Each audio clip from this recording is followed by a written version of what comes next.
नमस्कार, news our के खास कार्यक्रम मुद्दा ऑन टाइम में आपका स्वागत है। मैं हूं आपके साथ अभिनय सिंह चौहान।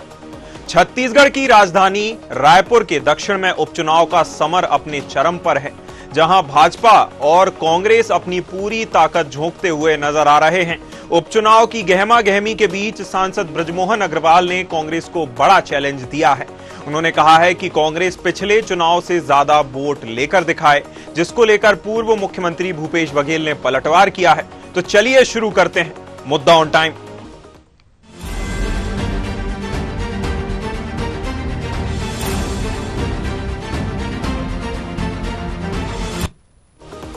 छत्तीसगढ़ की राजधानी रायपुर के दक्षिण में उपचुनाव होने वाले हैं, जहां इसी सीट पर भाजपा और कांग्रेस की कड़ी टक्कर है। इस सीट पर जहां भाजपा ने सुनील सोनी को टिकट दिया है, तो वहीं कांग्रेस ने युवा नेता आकाश शर्मा को चुनावी मैदान में उतारा है। दोनों के बीच इस चुनावी मैदान में कड़ा मुकाबला है। भाजपा और कांग्रेस इस सीट पर जीत के लिए पूरी ताकत झोंक रहे हैं। इस बीच रायपुर सांसद बृजमोहन अग्रवाल ने कांग्रेस को बड़ी चुनौती दी है, जहां सांसद बृजमोहन अग्रवाल ने कांग्रेस को चुनौती देते हुए कहा कि कांग्रेस इस चुनाव से ज्यादा वोट लेकर दिखाए। बृजमोहन अग्रवाल ने कहा कि पिछले चुनाव की तुलना में कांग्रेस इस बार ज्यादा वोट पाकर दिखाए। दक्षिण के रण में भाजपा कांग्रेस की टक्कर, भाजपा के सुनील सोनी का आकाश कांग्रेसी उत्तर। चुनावी मैदान में योद्धाओं में कड़ा मुकाबला, जनता के बीच होगा किसका बोलबाला। भाजपा ने झोंकी ताकत, कांग्रेस के लिए आफत। बृजमोहन राज, भाजपा के आत्मविश्वास का राज। सांसद बृजमोहन का चैलेंज, लाओ ज्यादा वोट।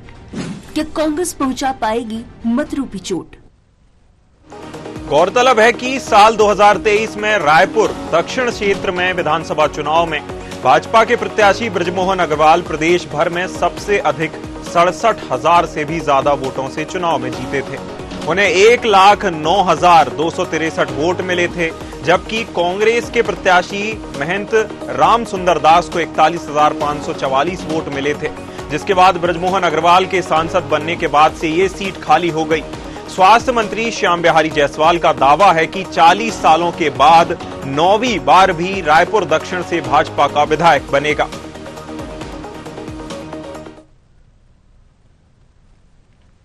ये पहले भी सब मिलकर काफी प्रचार कर चुके हैं विधानसभा में, लोकसभा में। आपने इनका परिणाम देखा है। यहाँ भी कर लें, कोई दिक्कत नहीं है। भाजपा की हमारी जीत वहाँ सुनिश्चित है। 40 साल से हमारा भाजपा का वहाँ 8 बार से विधायक है, 9वां बार भी विधायक बनेंगे। इधर कांग्रेस के सभी दिग्गज नेता जमीनी स्तर पर उतरकर कांग्रेस प्रत्याशी आकाश शर्मा के समर्थन में प्रचार प्रसार कर रहे हैं। पूर्व मुख्यमंत्री भूपेश बघेल ने भी जनसभा को संबोधित किया।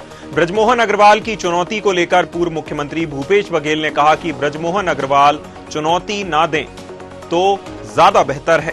उनकी स्थिति पार्टी में कैसी है सबको पता है। उन्हें कोई पूछता नहीं है और उन्हें पार्टी से दरकिनार कर दिया गया है।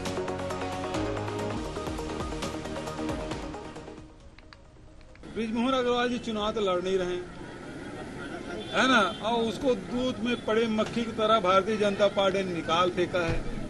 हम सब की पूरी सहानुभूति उनके साथ है।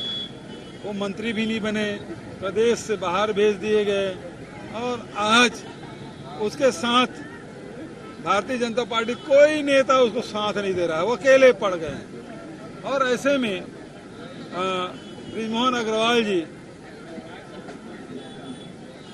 अपने कैंडिडेट को जीता, वो खुद भी नहीं चाहते वो जीते, क्योंकि वो चाहते थे अपने परिवार के किसी सदस्य को टिकट मिले, और मजबूरी में उसको प्रचार करना पड़ रहा है। तो इस कारण से कुछ भी बोले जा रहे हैं। चलिए, मुद्दा ऑन टाइम में आज के मुद्दे पर हमारे साथ चर्चा करने के लिए दिनेश अग्रवाल प्रवक्ता भाजपा से, अभिमन्यु मिश्रा प्रवक्ता कांग्रेस से और नागेंद्र वर्मा वरिष्ठ पत्रकार जुड़े हुए हैं। तीनों मेहमानों का बहुत बहुत स्वागत है मुद्दा ऑन टाइम में। चलिए, बिना समय गवाए सीधा सवाल हम कांग्रेस से ही कर लेते हैं कि भाजपा का सीधा सा कहना है, सांसद बृजमोहन अग्रवाल का कहना है कि मैदान में आओ, ज्यादा वोट लेकर दिखाओ, चैलेंज स्वीकारेंगे अभिमन्यु जी या नहीं? जी अभिनय जी नमस्कार। सबसे जी। पहले तो आपके सारे व्यूअर्स को नमस्कार, दिनेश जी को नमस्कार, नागेंद्र जी को नमस्कार। देखिए सबसे पहले तो मैं आपको बता दूं जो चैलेंज की बात है, तो हाल ही में भी कुछ समय पहले हमारे पूर्व उप मुख्यमंत्री टीएस बाबा साहब का बयान आया है और उन्होंने कांग्रेस पार्टी की तरफ से चैलेंज स्वीकार भी किया है। बहरहाल लेकिन ब्रिजमोहन अग्रवाल जी को सबसे पहले मुझे ऐसा लगता है कि ये देखना चाहिए और ये समझना चाहिए चैलेंज देने के पहले कि वो प्रत्याशी तो नहीं, और खुद की परिस्थिति आज के समय में उनकी पार्टी में कितनी है ये सब देख रहे हैं। उनको किस प्रकार से प्रदेश की राजनीति में से निकाल कर फेंक दिया गया, उसके बाद केंद्र में सांसद बनाने के बाद भी नहीं पूछा गया। यहाँ तक कि आप स्वयं देखें अभिनय जी, जो भारतीय रोड कांग्रेस का बड़ा कार्यक्रम अभी रायपुर में आयोजित किया गया, उसमें नितिन गडकरी जी पहुंचे हुए थे, उसमें ब्रिजमोहन अग्रवाल जी मंच पर दिखे तक नहीं। यहाँ तक कि उनका न कार्यक्रम के उसमें अतिथियों में कोई नाम था, न किसी प्रकार का उनको प्रोटोकॉल में कोई जगह दी गई थी। जबकि केंद्र का कोई भी कार्यक्रम रहे तो उसमें बाकायदा प्रोटोकॉल के साथ क्षेत्रीय सांसद का नाम और उनके चहलकदमी होती है। बल्कि ये भी बताया जा रहा है कि ब्रिजमोहन अग्रवाल जी रायपुर में होने के बावजूद उस कार्यक्रम में नहीं गए। ये एक बात हो गई। उसके बाद लगातार जिस प्रकार से उनके साथ पार्टी के अंदर व्यवहार किया जा रहा है और उनको जो अलग थलग किया जा रहा है और मार्गदर्शक मंडल में डालने की पूरी तैयारी कर ली गई है, तो इस बीच में उन्हें सबसे पहले तो अपनी स्थिति परिस्थिति पर ध्यान देना चाहिए और कांग्रेस को चैलेंज करना छोड़ करके अपना घर देखना चाहिए और सुनील सोनी जी के बारे में देखना चाहिए कि उनकी क्या स्थिति है। ठीक। किस प्रकार से भाटा गांव से उनको खदेड़ के भगा दिया गया वहां के ग्रामीणों द्वारा, और किस प्रकार से वो अपना नाम छोड़ के बाकी हर चीजों पे वोट मांग रहे हैं, चाहे वो ब्रिजमोहन अग्रवाल जी हो चाहे किसी भी नाम पे वोट मांग रहे हो, अपने नाम छोड़ के सब प्रकार से वोट मांग रहे हैं, झूठी बातें फैला रहे हैं। इन सब से यही साफ है कि भारतीय जनता पार्टी कितनी डरी हुई है इस चुनाव में। ठीक ठीक। इसी के साथ ही हम दिनेश अग्रवाल जी के पास चलना चाहेंगे। दिनेश जी, जैसा कि पूर्व सीएम भूपेश बघेल ने आरोप लगाया है कि भाजपा, छत्तीसगढ़ भाजपा में यह नारा चल रहा है कि ब्रजमोहन तुमसे बैर नहीं और सुनील तुम्हारी खैर नहीं, क्या भाजपा में गुटबाजी और अंतर्कलह है? आपको और आपके दर्शकों को मेरा नमस्कार जी। और मीडिया पैनलिस्ट के जी। एक बात बता देना चाहूंगा। भारतीय जनता पार्टी दिनेश जी जो कहती है वो करती है। भूपेश उठे और आने वाली भाषा का प्रयोग नहीं करती। जी जी। भूपेश बघेल ये मत भूले कि उनके राज में छत्तीसगढ़ में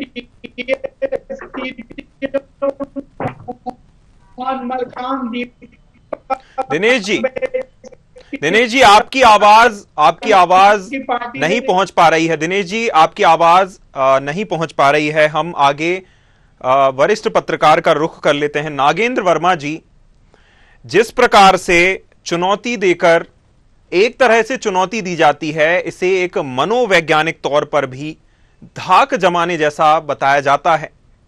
क्या ये इसी प्रकार का मनोवैज्ञानिक खेल, माइंड गेम खेला जा रहा है ब्रजमोहन अग्रवाल की ओर से? नागेंद्र जी। देखिए अभिनय जी, ये जो चुनाव है ये दोनों ही पार्टी के लिए प्रतिष्ठापूर्ण चुनाव है और ब्रिजमोहन अग्रवाल जो है वो एक कुशल रणनीतिकार हैं। इन्होंने पहले भी जब भी उन्हें किसी भी चुनाव संचालन का प्रभार मिला वहां उन्होंने अपनी रणनीति से वहां के कैंडिडेट को हमेशा विजय दिलवाई है।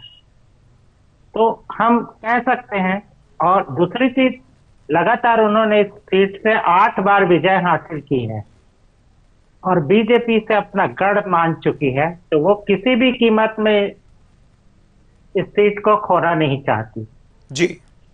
इसके लिए लगातार पूरी तैयारी, कार्यकर्ताओं का उत्साहवर्धन और चुनाव के दौर पे दोनों ही पक्षों के बीच इस तरीके की बातें जो होती है वो होती हैं ताकि हौसला बढ़ाया जाए कार्यकर्ताओं का और दूसरे पक्ष को थोड़ा सा प्रेशर में लाया जाए तो कहीं ना कहीं ये एक प्रक्रिया होती है चुनाव में जी। और मुझे लगता है कि कई बार अतिरेक भी हो जाता है, जैसे कांग्रेस की ओर से जो बयान आ रहे हैं जिसमें लगातार इस तरीके की बातें की जाती जी, है, ठीक, तो कहीं पर वो कांग्रेस के खिलाफ ही चली जाती है। ठीक, ठीक। दिनेश अग्रवाल जी, आपका जवाब बाकी रह गया था। दिनेश जी, जिस तरह से अंतर्कलह की आरोप पूर्व सीएम भूपेश बघेल ने लगाए हैं, क्या ये सच है? देखिए, अंतर्कलह तो कांग्रेस में है। आवाज आ रही है मेरी? जी, जी, अंतर्कलह तो कांग्रेस में है। भूपेश बघेल, टीएस सिंहदेव, मोहन मरकाम, दीपक वैद, सबकी लड़ाई किसी से बची ही नहीं है। पूरा प्रदेश जानता है 5 साल इन्होंने राज करके किस अपने प्रदेश को बर्बाद करने का काम किया था। ये प्रदेश की एक एक जनता जानती है, साथ ही दक्षिण रायपुर दक्षिण की जनता ये जानती है कि अगर भारतीय जनता पार्टी है तो विकास है, विकास है तो भारतीय जनता पार्टी है, और विकास पे वोट मिलेगा हमारी भारतीय जनता पार्टी को। काम के नाम पे वोट मिलेगा। इनके जैसे ढकोसले बाजों के बोलने से वोट न खराब होना है न मिलना है। भूपेश बघेल तो कहीं खेल में है ही नहीं। भूपेश बघेल बेहुदा बात करके अपने आप को छत्तीसगढ़ में नेता स्थापित करने की कोशिश कर रहे हैं। ये इनको पूरी तरीके से, चाहे लोकसभा हो चाहे विधानसभा हो, प्रदेश की जनता ने इनको भगा दिया है। आज ही आप हम सब देख रहे हैं 20,000 करोड़ रुपए नितिन गडकरी जी छत्तीसगढ़ प्रदेश को देके गए सड़क के नाम से।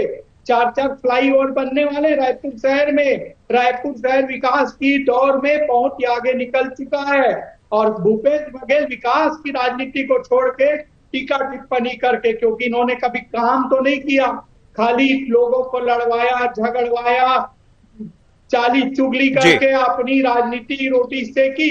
धर्म के नाम पे लोगों को बांटा, जाति के नाम पे लोगों को बांटा, समुदाय के नाम पे लोगों को बांटा। इसके सिवाय भूपेश बघेल से और अपेक्षाएं नहीं है। और रही बात बृजमोहन अग्रवाल जी की, तो बृजमोहन अग्रवाल जी अजय योद्धा है। आप हम सब जानते हैं उनके रणनीति पे कहीं पे कोई वो नहीं है। और रही बात, मेरे प्रवक्ता भाई बहुत बड़ी बड़ी बात कर रहे थे, जब चुनाव चलता है ना तो हम 365 के 365 दिन काम करने वाले भाई साहब, कांग्रेस के प्रवक्ता महोदय, एक दिन जाके कहीं फोटो खिंचाने वाले नहीं है।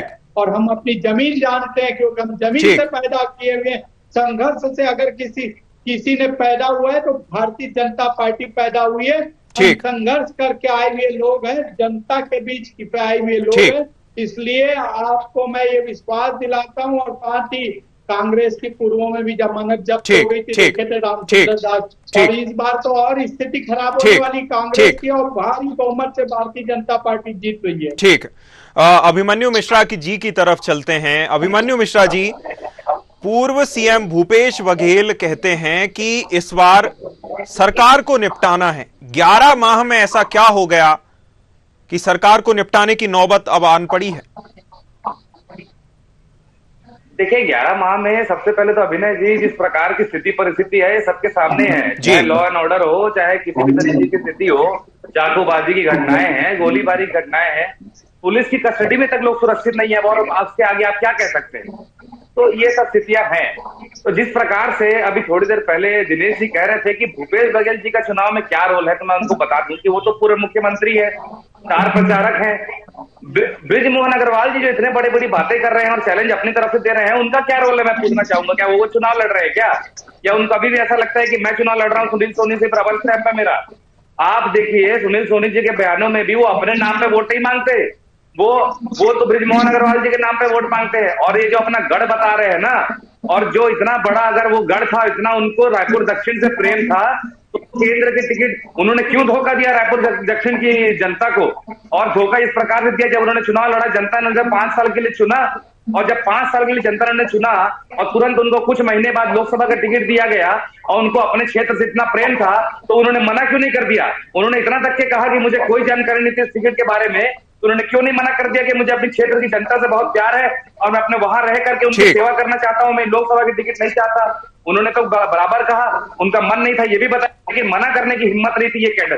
दूसरी जो गुटबाजी की बात दिनेश जी कर रहे थे, मैं उन पे भी जवाब उनको देना चाहूंगा कि जितने भी साल की सूची जारी की गई है भारतीय जनता पार्टी की तरफ से, कांग्रेस की तरफ से, मिलान कर लें और उसमें से कितने जमीन का प्रचार कर रहे और भारतीय जनता पार्टी के 7 प्रचारकों ने किस दूरी बनाई है भारतीय जनता पार्टी के चुनाव प्रचार विदित है और ये सारी जनता देख रही है। बिल्कुल ये जो कुशासन की सरकार है उसको देखते हुए उनके सबसे बड़े गढ़ में जो 35 साल 40 साल की बात करते हैं, मैं बता दूं 35 साल से वहां पे विधायक है, 8 चुनाव जीते हैं, लेकिन 8वां चुनाव जीतने के बाद उनको 5 साल पूरे करने का मौका नहीं मिला, इसलिए 40 नहीं 35 साल है। तो ये हरि जायसवाल जी की जो जानकारी वो अधूरी है।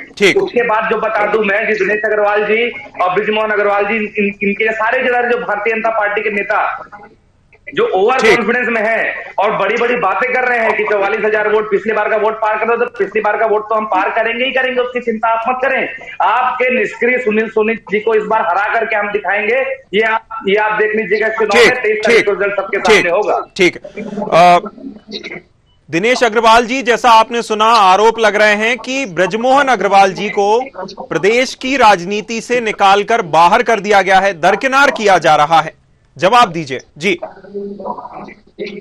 सबसे पहले मैं अभिमन्यु भाई को बता देना चाहूंगा, उनके यहाँ व्यक्ति चुनाव लड़ता होगा, हमारे यहाँ पार्टी चुनाव लड़ती है। भारतीय जनता पार्टी के एक कार्यकर्ता चुनाव लड़ता है। प्रत्याशी घोषित क्यों करते हो? पार्टी का सच्चा सपूत चुनाव लड़ता है। प्रत्याशी क्यों घोषित करते हो?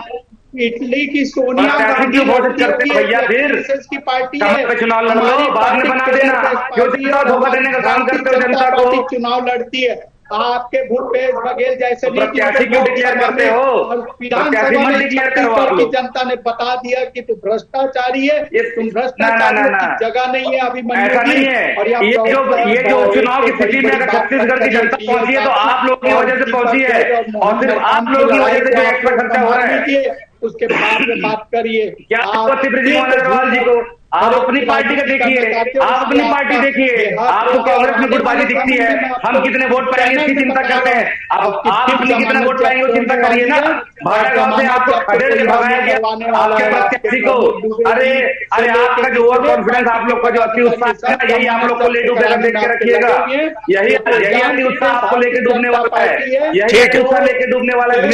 चिंता मत कीजिए दिनेश जी, अभिमन्यु जी, दिनेश जी, और मैं जी दिनेश जी, अभिमन्यु जी, एक वोट आपके पास है, एक वोट आपके पास है, एक वोट मेरे भी पास है। दिनेश जी, अभिमन्यु जी, अभिमन्यु जी, दिनेश जी, दिनेश जी, दिनेश जी, दिनेश जी, जी साहब से ये बोल रहे थे दिनेश जी, आपको एक एक करके बोलिए। दिनेश जी, दिनेश जी, अभिमन्यु जी, अपना बोले।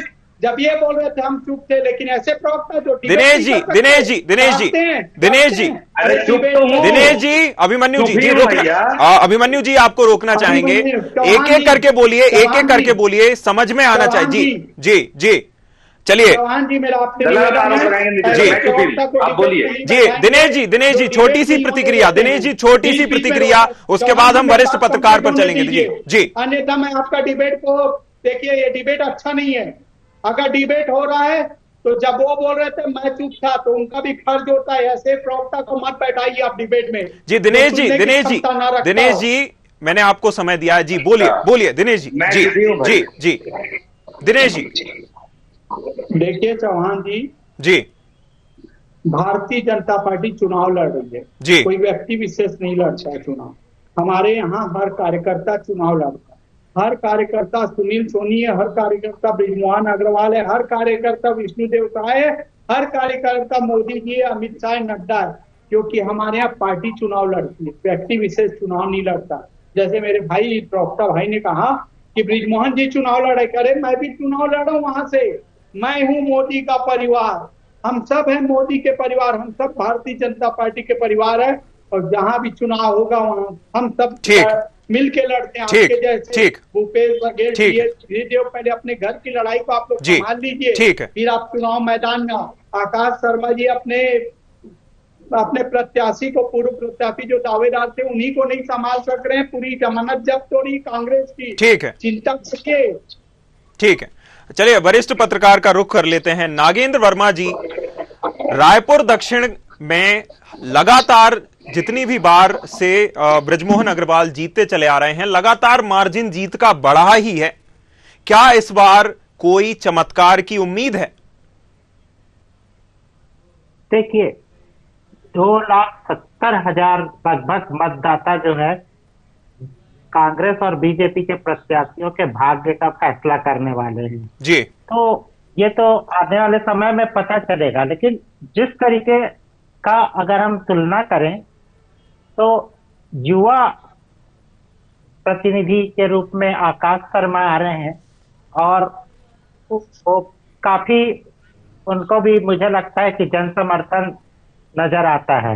अगर सोशल इंजीनियरिंग की बात करें तो एक बड़ा तबका जो है उनके साथ है, युवा वर्ग जो है उनके साथ है।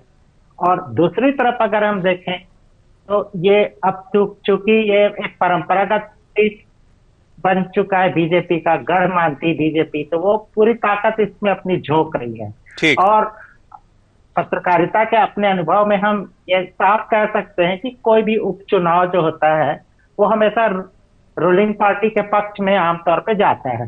तो अगर इसमें कांग्रेस कुछ चमत्कार करती है तो ये बहुत बड़ी बात होगी जी। और बहुत सारे समीकरण को देखें तो दोनों ही प्रत्याशी जो हैं अपने अपने पक्ष में काफी बेहतर प्रदर्शन करेंगे ऐसा लगता है जी। क्योंकि जो सुनील सोनी है पूर्व सांसद रहे हैं और इसके पहले वो रायपुर के महापौर रहे हैं, उन्होंने बहुत काम किया है। वो एक धीर गंभीर व्यक्ति हैं जो काम करने पे विश्वास रखते हैं और बात बहुत कम करते हैं। ठीक। प्रचार प्रसार से दूर रहे। ठीक। दूसरी तरफ हम कहें तो बृजमोहन जो लगातार यहाँ से जीतते रहे हैं, उनकी लोकप्रियता इसलिए है क्योंकि वो इस क्षेत्र में लगातार लोगों से सतत संपर्क रखते रहे हैं। तो ये इस चुनाव में उनके उस सतत संपर्क की भी एक परीक्षा है कि वो अब जी इस चुनाव संचालन में जी सुनील सोनी के पक्ष में कैसे बेहतर वोट एकत्रित करते हैं। बिल्कुल, कांग्रेस कहीं अगर चमत्कार करती है तो काफी बड़ी बात होगी। इसी के साथ अभिमन्यु मिश्रा जी, भाजपा का पिछली बार का रिकॉर्ड जो अभी विधानसभा चुनाव में था 67,000 वोटों से जीत का था। इस बार आपका क्या टारगेट रहने वाला है? देखिए, टारगेट कांग्रेस का सिर्फ जीत है जी। और हम इस प्रकार की बयानबाजी नहीं करते कि किसकी जमानत जब्त हो जाएगी और किसका ऐसा हो जाएगा, तो क्योंकि हम अति आत्मविश्वास और ओवर कॉन्फिडेंस में बात नहीं करते हैं, सबसे पहली बात। दूसरी, अभी जो दिनेश अग्रवाल जी कह रहे थे, उन्होंने स्वयं पूछा कि भूपेश बघेल जी का क्या लेना देना, और फिर जब मैंने पूछा कि बृजमोहन जी का क्या लेना देना, तो कहते हैं कि पार्टी चुनाव लड़ती है। तो इसी से समझ में आता है कि किस प्रकार की बेसलेस बातें और केवल मुद्दे को भटकाए जाने का काम भारतीय जनता पार्टी के प्रवक्ता करते हैं। उसी को मैंने बीच में टोका। और दूसरा, उसके बाद उनका जो इस प्रकार का तानाशाही रवैया सामने आया कि वो आप जो एंकर के रूप में यहाँ बैठे हैं, आपको बताने लगे कि किसको आपको बैठाना चाहिए और किसको नहीं बैठाना चाहिए। तो उनको मैं वही बताना चाहूंगा कि ये भारतीय जनता पार्टी के लोग तय नहीं करेंगे कि कौन किस जगह बैठेगा और कौन कहाँ पे बैठेगा न्यूज में और कहाँ नहीं। बहरा तो जिस प्रकार से आपने कहा कि पार्टी चुनाव लड़ती है, तो वैसे ही पार्टी के स्टार प्रचारक होते हैं। पूर्व मुख्यमंत्री जी भी उसी लिहाज से प्रचार करते हैं और जिस लिहाज से बृजमोहन अग्रवाल जी ने सवाल पूछा, उसी लिहाज से उनको जवाब दिया गया है। तो इसमें समस्या क्या है, आप मुझे बताइए। और मैंने जो सवाल पूछा, सुनील सोनी जी जो चुनाव लड़ रहे हैं, प्रत्याशी अभी इतने दिन हो गए, उनके बारे में कोई बात ही नहीं होती है। सारा चुनाव जो है बृजमोहन अग्रवाल जी के आसपास घुमाने की कोशिश यहाँ की जा रही है भारतीय जनता पार्टी के भी द्वारा और उनके कार्यकर्ताओं के द्वारा। तो ये जो है ये नहीं चलेगा। अपने प्रत्याशी की नाकामियां किसी भी हालत में छुपा नहीं पाएंगे। रायपुर की जनता सुनील सोनी जी को देख चुकी है, कई पदों में देख चुकी है और अब कोई वैसा नहीं रह गया कि वो कोई नया व्यक्ति है। उनका कार्य करने का तरीका भी देख चुकी है। किस प्रकार के सबसे निष्क्रिय सांसदों में से एक रहे हो वो भी देख चुकी है। तो इस बार उनको सबक सिखाने को तैयार है और इस बार परिस्थिति इतर है। मैंने क्या बताया, जनता में रोष है क्योंकि उनको धोखा दिया गया है उनके विधायक को यहाँ से बाहर करके। ठीक। दिनेश अग्रवाल जी, जैसा कि अभिमन्यु मिश्रा ने आरोप लगाया कि प्रत्याशी अलग है, बृजमोहन अग्रवाल जी के आसपास ही चुनाव को घुमाने का प्रयास किया जा रहा है। मेरा अगला सवाल भी इसी से जुड़ा हुआ है कि 40 साल के बाद, लगभग 35 से 40 साल के बाद अब स्थिति बिल्कुल अलग है। क्या 40-35 साल का जो कारवां है वह जारी रख पाएंगे दिनेश जी?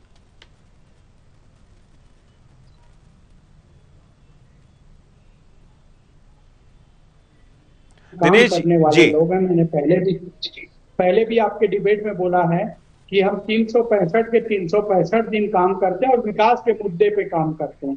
रही बात सुनील सोनी जी की, तो अगर मेरे प्रवक्ता भाई को नहीं पता होगा तो बता देता हूँ। वो इसी शहर के महापौर थे, इसी शहर से एमपी भी चुने गए थे, इसी शहर से अब पुनः विधायक भी चुने जा रहे हैं। तो आपको बताने की जरूरत नहीं है अभिमन्यु जी वो कौन है, क्या है। वही मैंने कहा कि सब जनता अभिमन्यु जी बोलने दीजिए।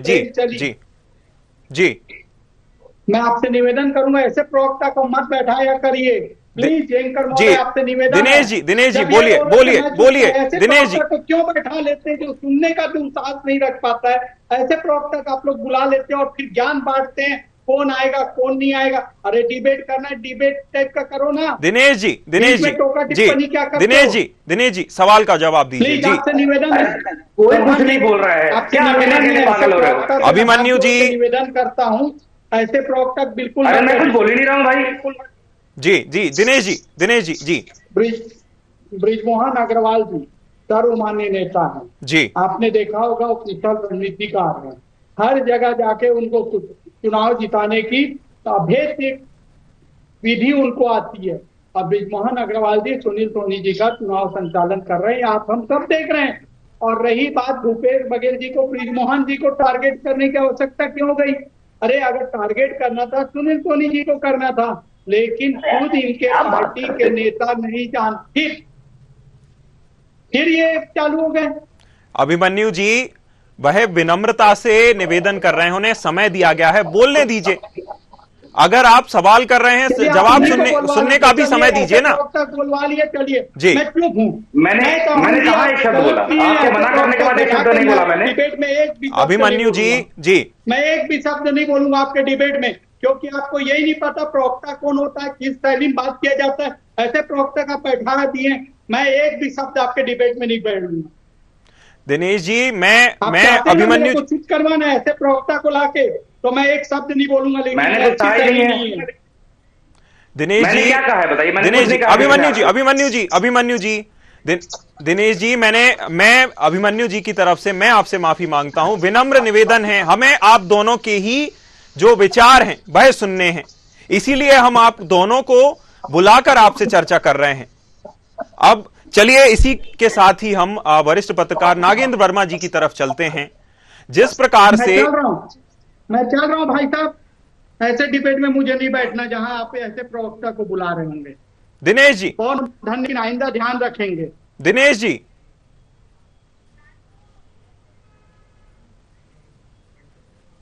चलिए नागेंद्र वर्मा जी की तरफ चलते हैं। दिनेश जी तो रुष्ट होके चले गए हैं और कनेक्शन तोड़ के चले गए हैं।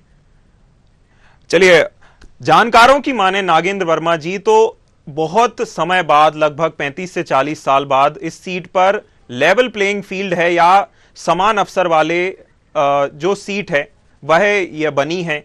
दोनों ही या तो सुनील सोनी हैं, वह भी अब विधानसभा चुनाव में उतरे हैं। आकाश शर्मा जी हैं, वह भी अब प्रत्याशी के तौर पर विधायक हैं। क्या इस बार कांटे की टक्कर हमें इस सीट पर देखने को मिलेगी जो पिछले लंबे समय से देखने को नहीं मिला। देखिए ये पूरा सिनेरियो जो है वो चेंज होता चला जा रहा है। लगातार बीजेपी ने यहाँ पर अपनी पकड़ बनाई, लेकिन धीरे धीरे आप देखिए कि वोटर्स जो होते हैं उनके भी मूड बदलते हैं। जनरेशन जो आता है उसमें लोगों की सोच, विचारधारा और आवश्यकताएं भी बदलती हैं। तो इन सब चीजों को भी हम दृष्टिगत नहीं कर सकते। नई जनरेशन क्या कर रही है, वो किसके साथ जाना चाहती है, उनको किस पार्टी के सिद्धांतों पर भरोसा है, वो मुद्दों को किस तरीके से अपने पैमाने में आंक रहे हैं, इन सारी चीजों को समझना होगा। और वो उनकी अपेक्षा जो है अपने प्रतिनिधि से, अपने प्रत्याशी से जो होती है, उसको भी लेके विचार मंथन जो होता है वो लगातार देखने में आ रहा है। तो अगर इस चुनाव में हम देखें कि पार्टियां एक दूसरे के ऊपर जो व्यक्तिगत प्रहार करती हैं उनको छोड़ के मुख्य मुद्दों की बात करें, तो इसमें लगातार ये समझ में आता है कि दोनों पार्टी जो है उसके बीच एक तरीके से कांटे का ही संघर्ष आप मान सकते हैं। बिल्कुल, क्योंकि इसमें जी। सोशल इंजीनियरिंग भी काम करता है और बहुत सारे ऐसे मुद्दे भी हैं। जी। और जैसा कि मैंने आपको पहले भी कहा कि रूलिंग पार्टी को एक बेनिफिट तो मिलता ही है, ठीक। क्योंकि आम जो मतदाता होते हैं वो विकास को लेके ये समझते हैं कि जो सरकार है जिस पार्टी की, उसका ही प्रत्याशी अगर जीते तो काम बेहतर होगा। ये एक लोगों के अंदर ये समझ भी होती है। जी तो जी, बिल्कुल ये बिल्कुल बिल्कुल दृष्टिकोण से जी, कांटे की टक्कर देखने को मिल सकती है। बिल्कुल आपकी बात पर बिल्कुल हम भी इसी तरफ झुकाव रखते हैं। नागिन जी और अभिमन्यु मिश्रा जी, दोनों ही मेहमानों का बहुत बहुत शुक्रिया। इसी के साथ ही दिनेश अग्रवाल जी, आपका भी बहुत बहुत शुक्रिया हमारे साथ जुड़ने के लिए। मुद्दा ऑन टाइम में इतना ही, मुझे दीजिए इजाजत, नमस्कार।